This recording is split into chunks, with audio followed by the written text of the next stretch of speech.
orang-orang yang datang dari Halab, Aleppo, sekarang Aleppo Syria. Orang-orang ini adalah orang-orang Syiah yang membayar kepada khalifah, membayar dengan uang yang besar agar supaya orang-orang ini bisa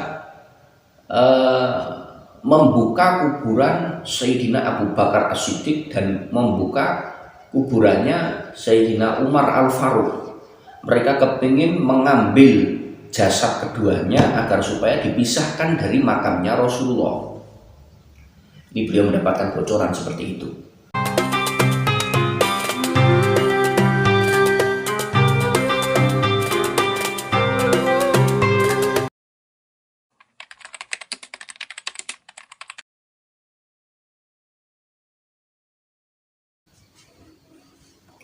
Assalamualaikum warahmatullahi wabarakatuh.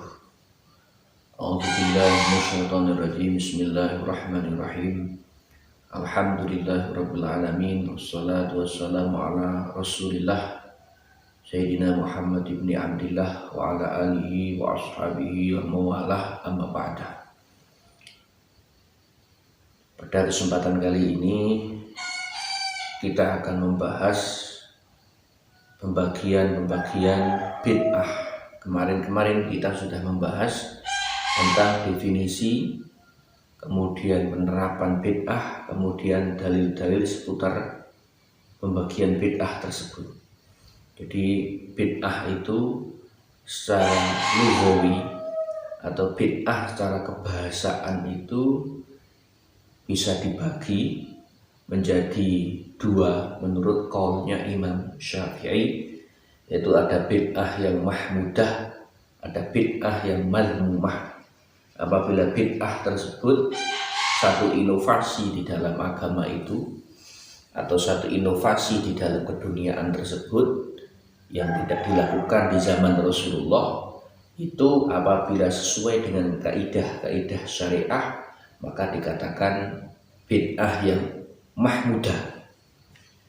Kemudian apabila inovasi-inovasi tersebut adalah inovasi-inovasi yang nerjam syariat, maka kita katakan bid'ah tersebut adalah bid'ah yang mazmumah, bid'ah yang tercela yang harus kita jauhi.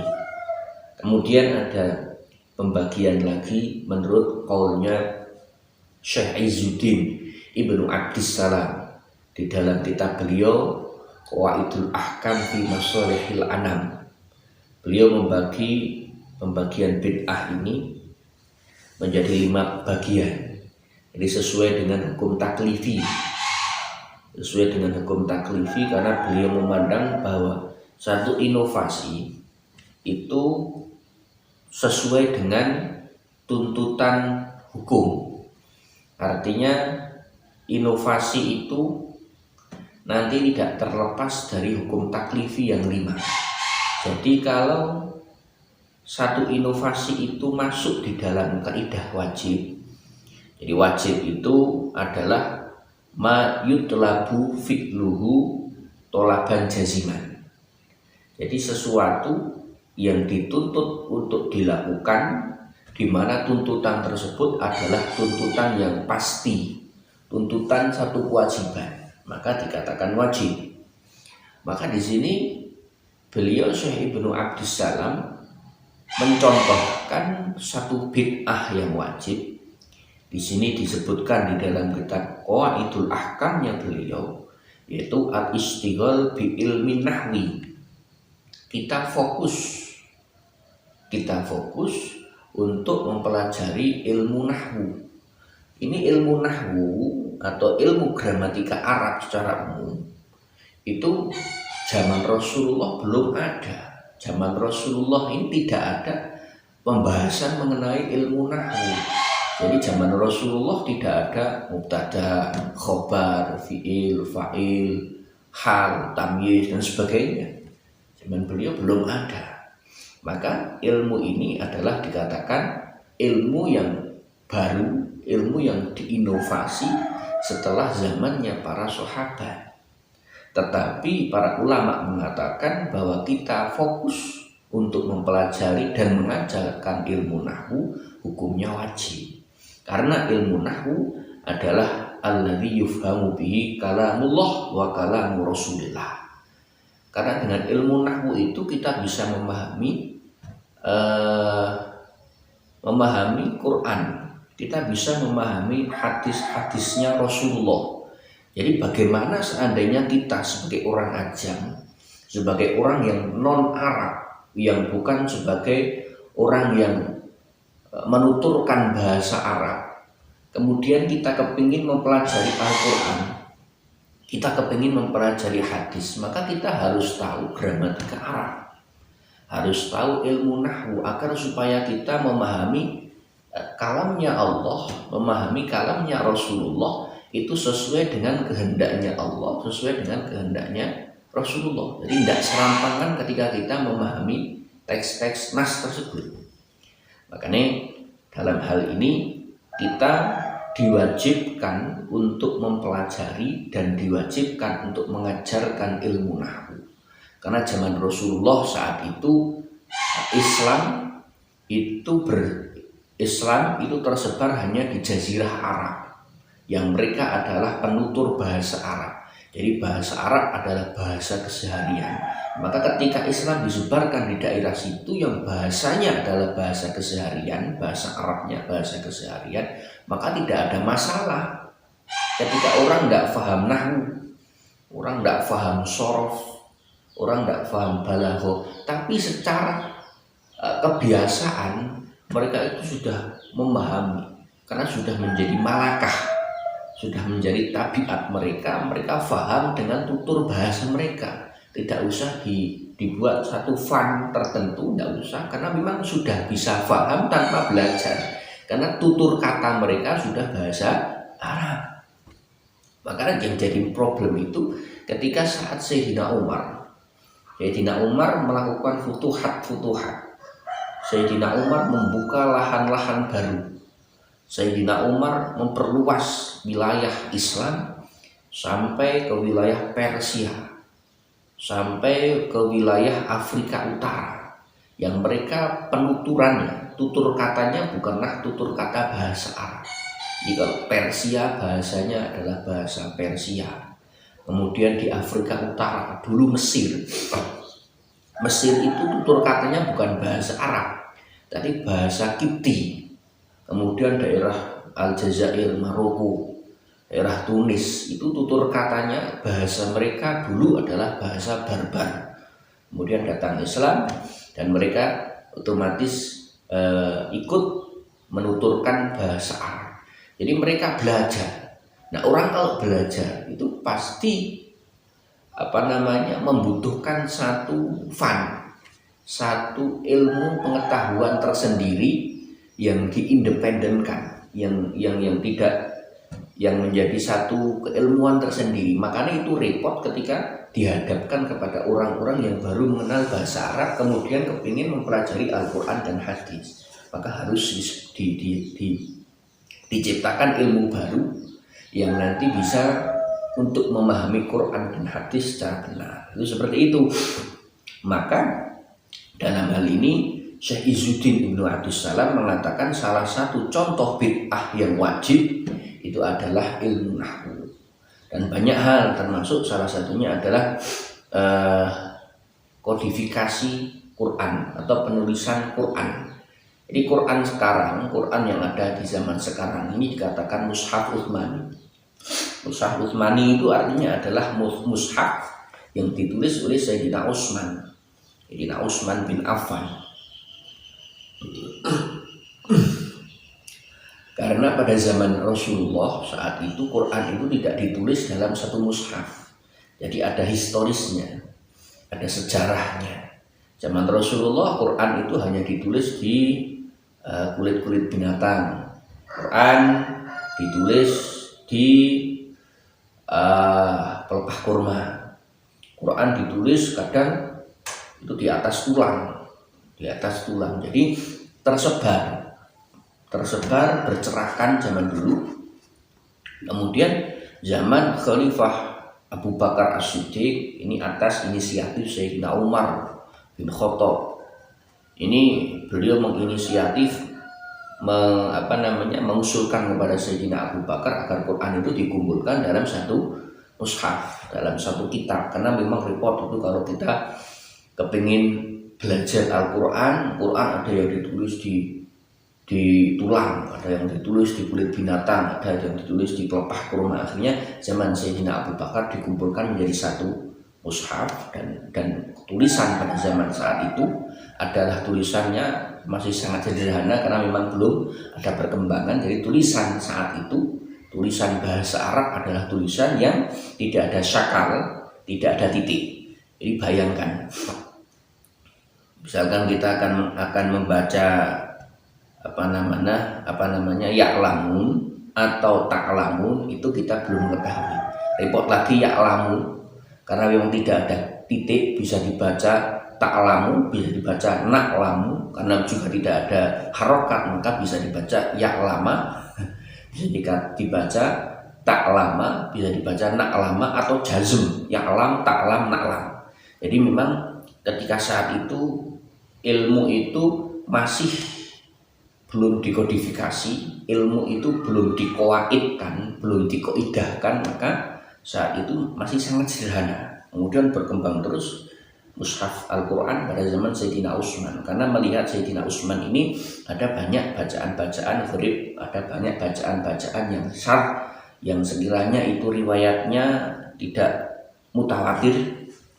Akhirnya ada inisiatif juga dari Sayyidina Umar untuk mengkoidahkan, jadi agar supaya riwayat-riwayat yang tidak mutawatir, karena Quran itu harus diriwayatkan dengan mutawatir, maka akhirnya pada zaman Sayyidina Utsman ini dibuatlah satu tim yang dipimpin oleh sahabat Zaid bin Thabit untuk kodifikasi Al-Quran, kodifikasi ulang. Jadi penulisan Al-Quran yang zaman sekarang ini, misalkan contoh kata-kata sholat dan zakat. Ini pada tulisan sholat dan zakat ini apabila tidak diidofahkan, maka kata sholatun ini setelah lam ini ditulis dengan wawu, di sholatun, tapi tetap dibaca sholat walaupun wawu. Nanti di pembacaan, cara pembacaan adalah dibaca dengan harokat fathah dan setelahnya dibaca dengan alif, sholatun, tapi secara penulisan ditulis dengan wawu. Itu karena memang ada jadi membuat satu formula tulisan di mana tulisan itu bisa mengcover, bisa mengakomodir kiroah yang mutawatirah.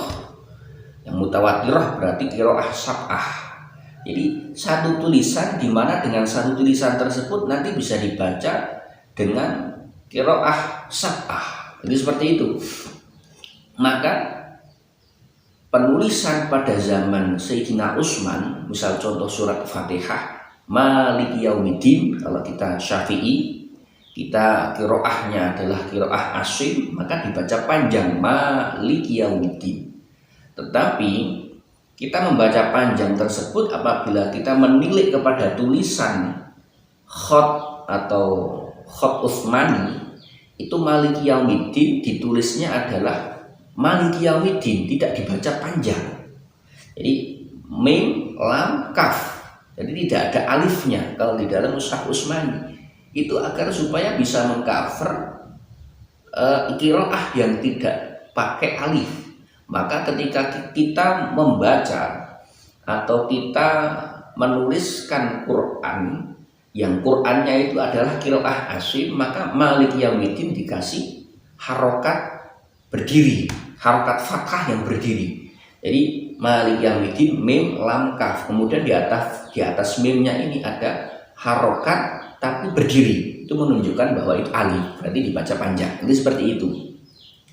Jadi ada inovasi-inovasi baru yang di zaman Rasulullah tidak ada, tapi diinovasikan pada zaman setelah Rasulullah, karena memandang ada kaidah-kaidah yang masuk dalam kaidah wajib, maka dihukumi sebagai wajib. Karena wajib adalah ma yutlaku fi'luhu tolaban jaziman, sesuatu yang dituntut kita untuk melakukan, di mana tuntutan itu adalah tuntutan wajib, maka masuk kaidah wajib. Dan ini adalah termasuk bid'ah yang wajib.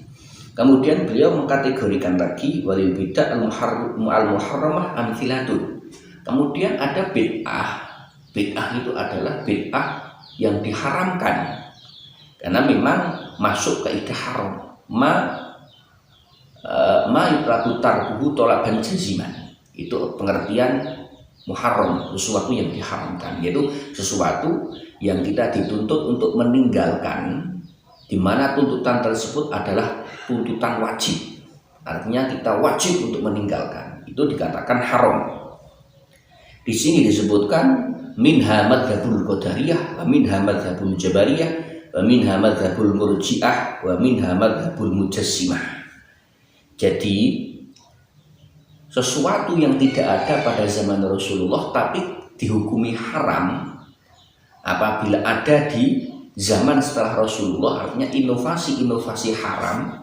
Itu salah satunya adalah inovasi dalam bidang akidah. Di sini beliau mengatakan madhab qadariyah. Jadi madhab qadariyah ini madhabnya secara garis besar adalah orang yang mempunyai iktikad bahwa manusia ini bisa menciptakan perbuatannya sendiri. Artinya Allah tidak ikut campur. Jadi manusia ini punya kekuatan untuk menciptakan perbuatannya sendiri. Ini repot. Karena nanti akan menafikan kekuatan Allah. Dan ini masuk dalam kategori madhab qadariyah adalah madhabnya Mu'tazilah, karena Mu'tazilah secara garis besar adalah qadariyah. Kemudian madhab Jabariyah. Madhab Jabariyah ini secara garis besar mereka berkeyakinan bahwa manusia ini tidak mempunyai daya dan upaya dalam menciptakan perbuatan mereka. Jadi ini kontra dengan madhab qadariyah. Jadi Jabariyah dan qadariyah kontra. Karena Jabariyah mengatakan secara garis besarnya bahwa manusia ini sama sekali tidak punya wewenang, tidak mempunyai kekuatan apapun di dalam menentukan kehidupan mereka. Intinya semua perbuatan mereka ini adalah ditentukan oleh Allah, disetir oleh Allah. Jadi manusia diibaratkan hanya sekedar seperti wayang, tidak punya kekuatan apapun.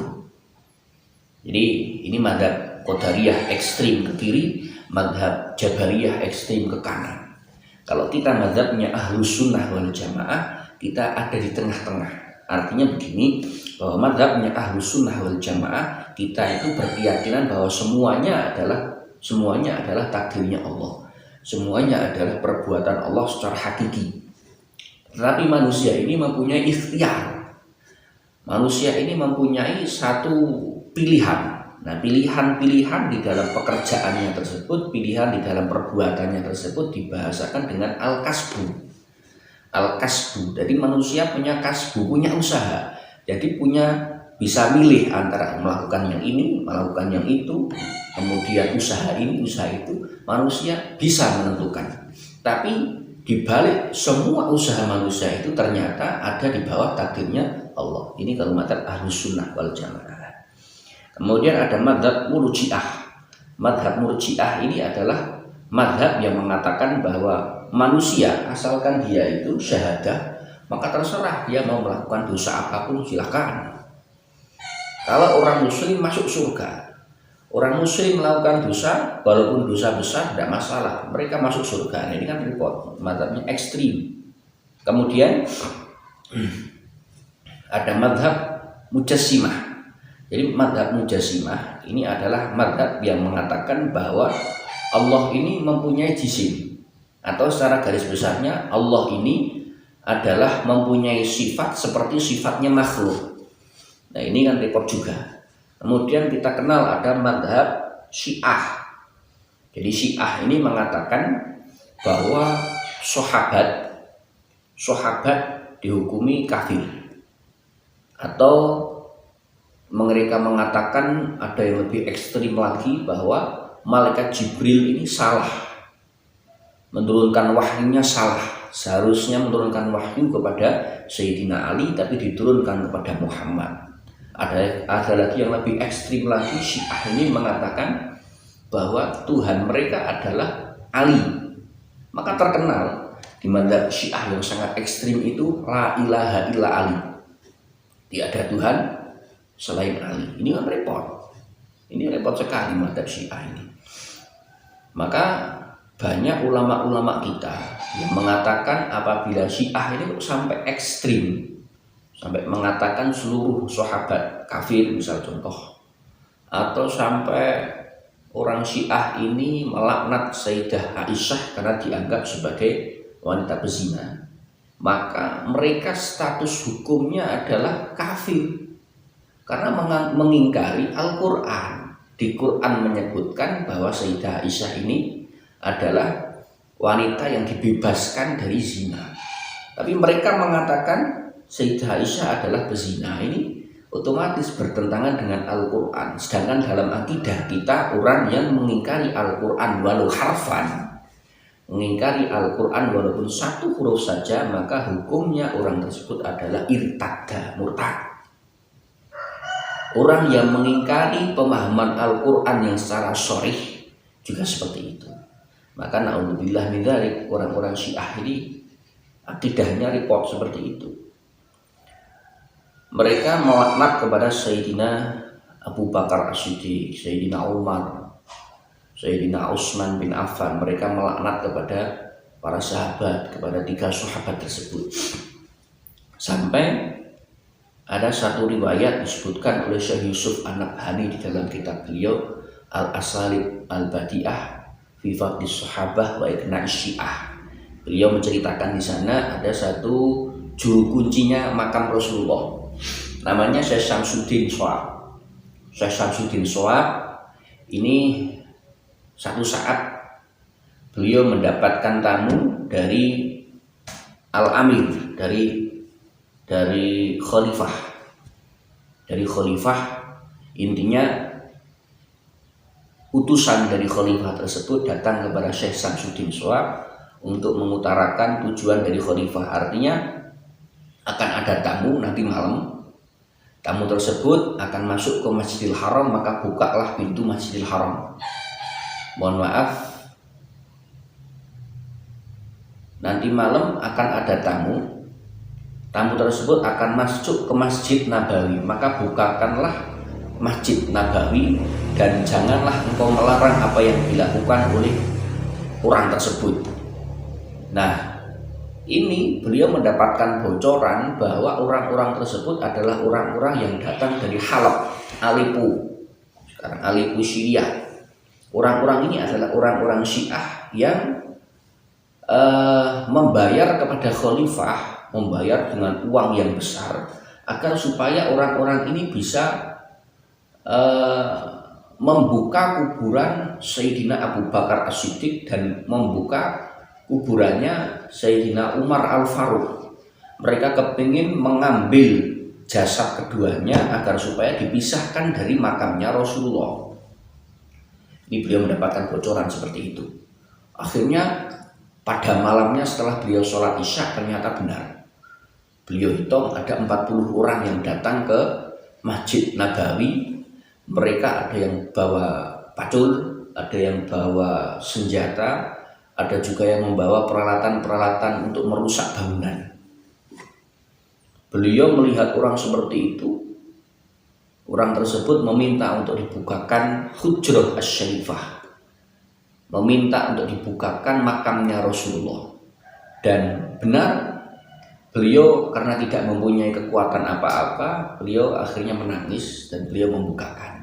Tetapi dahsyatnya, ini orang 40 yang kepingin merusak makamnya Sayyidina Abu Bakar dan makamnya Sayyidina Umar Al-Faruq ini, beliau menceritakan, ini Syekh Syamsuddin Shawab, orang 40 ini sebelum sampai ke makamnya Rasulullah, baru sampai ke Raudhah, baru sampai ke mimbarnya Rasulullah, mereka ditelan bumi 40 orang. Dan cerita ini masyhur, beliau sebutkan di dalam Syekh Yusuf Nabhani ini, beliau sebutkan di dalam kitab Al-Asalib Al-Badi'ah fi Fadilatis Sahabah fi Fadlis Sahabah wa Iqna'is Syiah.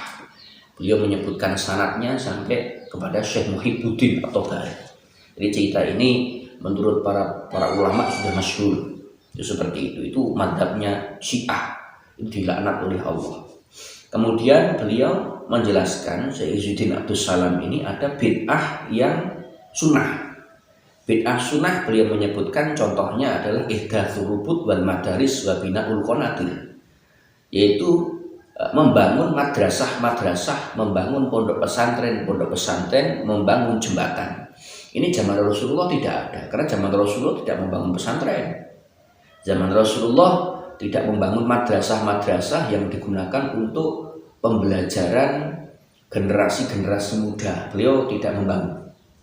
Jadi pada saat zaman Rasulullah itu hanya beliau menyampaikan ketika di masjid, beliau berkhutbah di dalam tempat-tempat yang memang strategis, misal ketika Rasulullah khutbah, ketika ada perkumpulan para sahabat dan yang lain sebagainya.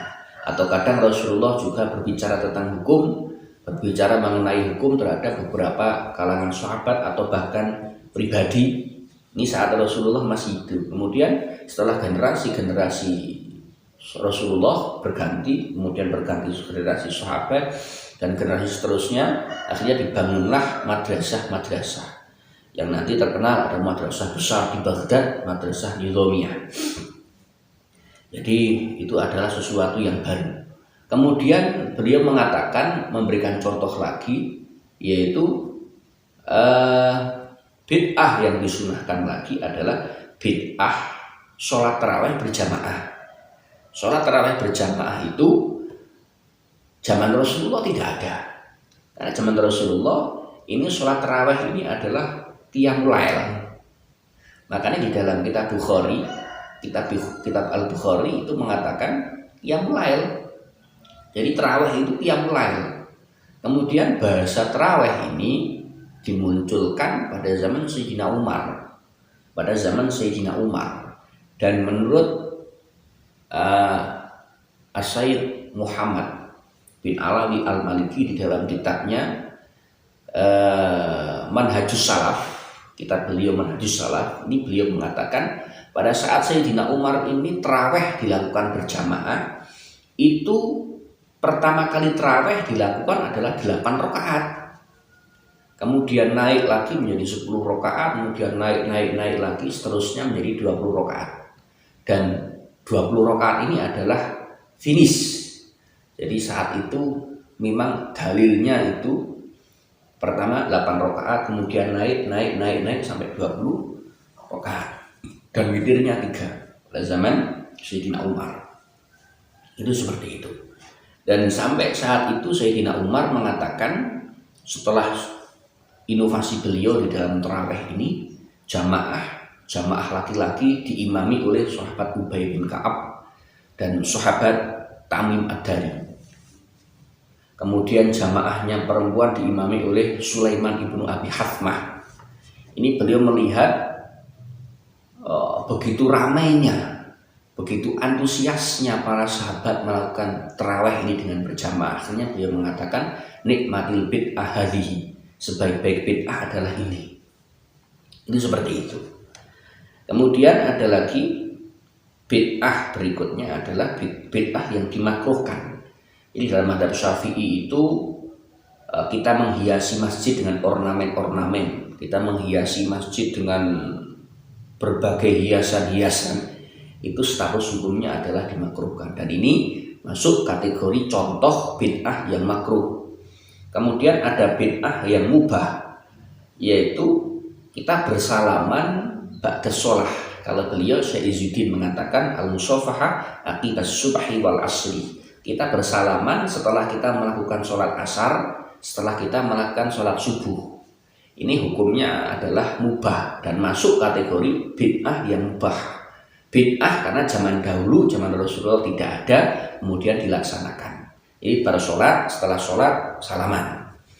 Kalau zaman ini, zamannya Syekh Izzuddin bin Abdus Salam, setelah sholat subuh dan setelah sholat asar. Kalau di Indonesia ini 5 waktu, begitu setelah selesai sholat salaman.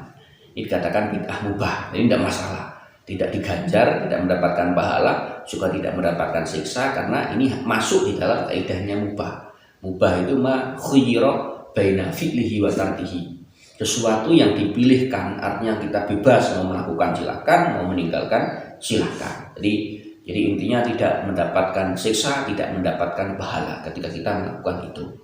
Dan kemudian dicontohkan lagi at-tawassut fil hadith minal ma'akil wal masyarib wal malabis wal masakin.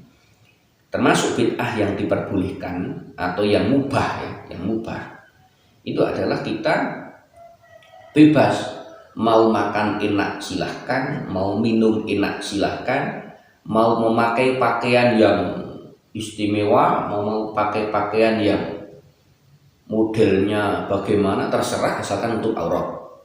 Kemudian mau membuat bangunan dengan arsitektur bagaimanapun ya silahkan terserah asalkan tidak arsiteknya orang-orang peribadahan non muslim, itu tidak masalah karena memang masuknya adalah kaidah yang dimubahkan, kaidah yang diperbolehkan. Jadi Islam tidak mengatur masalah desain pakaian, Islam tidak mengatur masalah desain bangunan, arsitek bangunan, tidak, maka terserah silahkan mau mengambil yang mana. Demikian adalah merupakan pembagian-pembagian bid'ah dan semoga bermanfaat. Assalamualaikum warahmatullahi wabarakatuh.